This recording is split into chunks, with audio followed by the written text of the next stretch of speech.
Everyone, I am Alex Saturnato.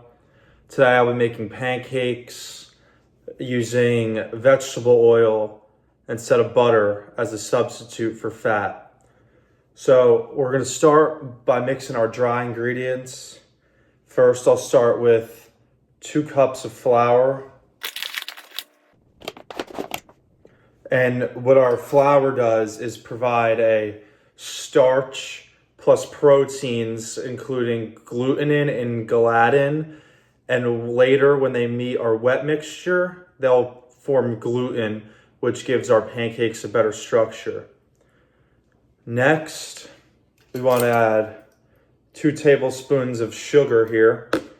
And what our sugar is going to do is going to help with our Maillard reaction and enhance that brown color we like to see on our pancakes.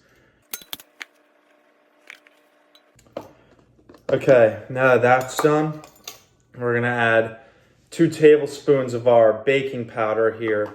And this contains baking soda and an acid. And when these acids will release carbon dioxide in our pancakes, making them rise and creating a fluffier pancake. Next, we want to add 1 tablespoon of baking soda, which needs an acid to activate, which is going to be our buttermilk here, which will be added in later.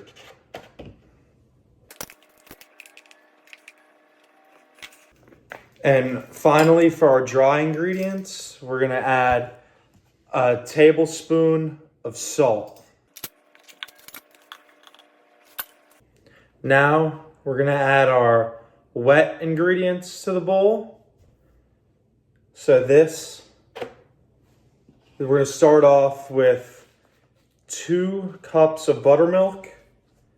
And this will provide an acid that combines with our baking soda, releasing CO2 into our pancakes. And this is our first leavening reaction that we will see.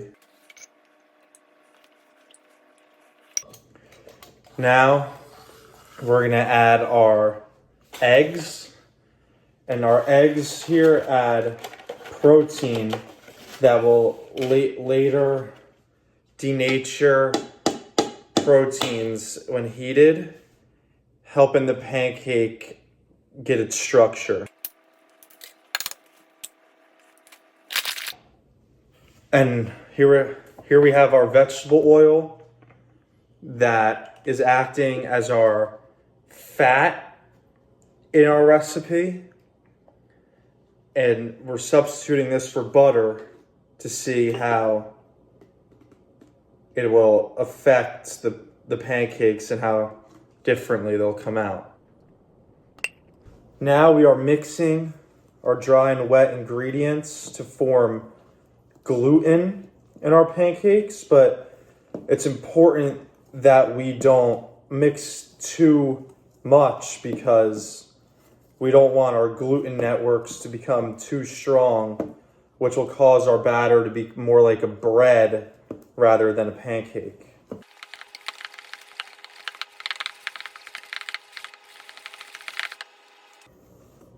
Now,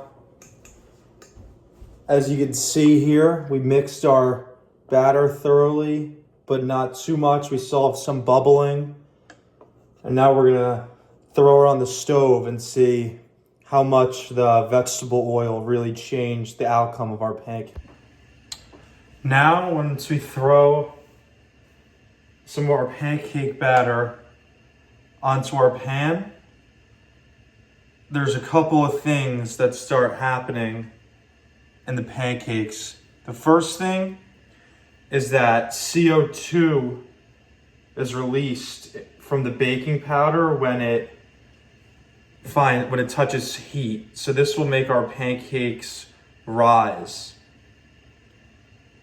The second thing that happens is our proteins will start to denature and form more of a stable structure in the pancakes, And the last thing that happens is the starches start to form and leave the pancakes with their soft, fluffy, normal pancake texture.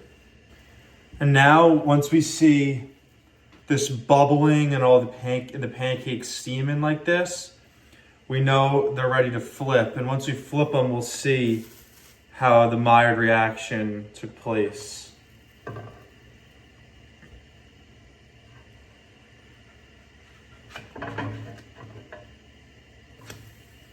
The pancakes browned pretty noticeably due to our sugar that helps in the heat of the stove that produces this reaction.